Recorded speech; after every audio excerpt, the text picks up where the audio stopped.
Aujourd'hui, je vais vous parler de la nutrition entérale, une forme de nutrition artificielle parfois méconnue ou mal comprise, mais qui joue un rôle essentiel en cas de dénutrition, voire même de risque de dénutrition. Pourquoi le médecin prescrit-il une nutrition entérale? La nutrition entérale, elle est mise en place lorsque le patient ne parvient plus à couvrir ses besoins nutritionnels par voie orale, malgré une alimentation classique, et parfois aussi accompagnée de compléments nutritionnels oraux. Elle est prescrite par un médecin et ou un oncologue, souvent lors d'une hospitalisation ou alors d'un suivi médical spécifique. Quand on met une nutrition entérale, une dénutrition sévère est installée, elle impacte donc l'état général et la tolérance au traitement. Dans certains cas aussi de cancer de type ORL, où les apports alimentaires vont être fortement diminués, voire impossibles. Ou bien le patient a des apports alimentaires insuffisants au long terme, malgré des adaptations diététiques. Le patient peut également avoir des effets secondaires liés au traitement, radiothérapie, chimiothérapie, troubles digestifs, et donc tout cela peut rendre l'alimentation orale impossible, voire insuffisante.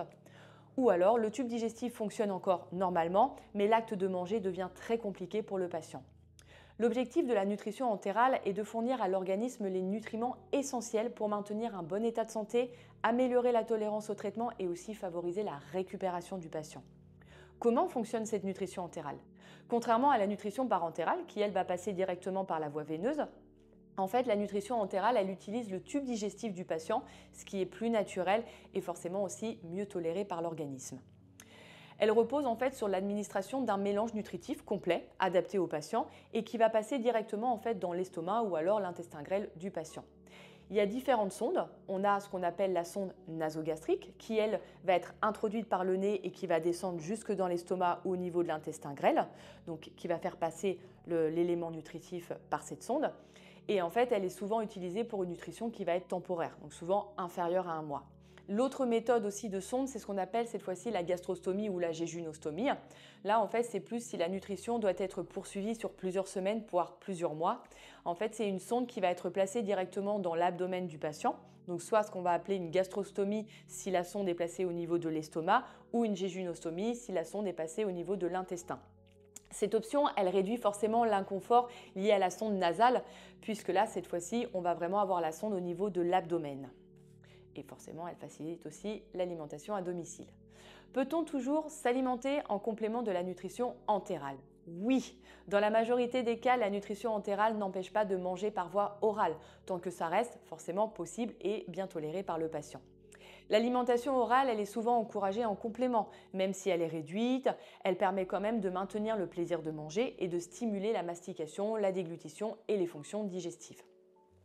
Le fait de continuer à consommer certains aliments peut aussi aider à réactiver l'appétit et faciliter le retour progressif à une alimentation bien sûr normale lorsque la situation s'améliore. En revanche, l'équipe soignante et le diététicien veillent forcément à adapter les textures et les quantités pour éviter tout inconfort digestif ou risque d'interaction avec la nutrition entérale. Chaque cas est forcément unique, le médecin ou l'oncologue avec l'aide du diététicien, vont ajuster les apports en fonction des besoins du patient et maintenir en fait un équilibre aussi entre la nutrition par sonde et la nutrition orale. Il est important de signaler à l'équipe soignante tout inconfort, des nausées et un problème digestif pour forcément adapter la nutrition entérale et mieux la tolérer.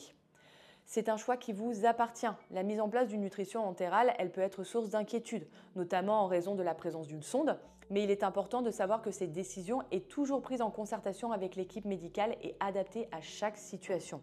Ni le médecin ni l'équipe soignante ne vous obligeront à recourir à une nutrition entérale si vous la refusez.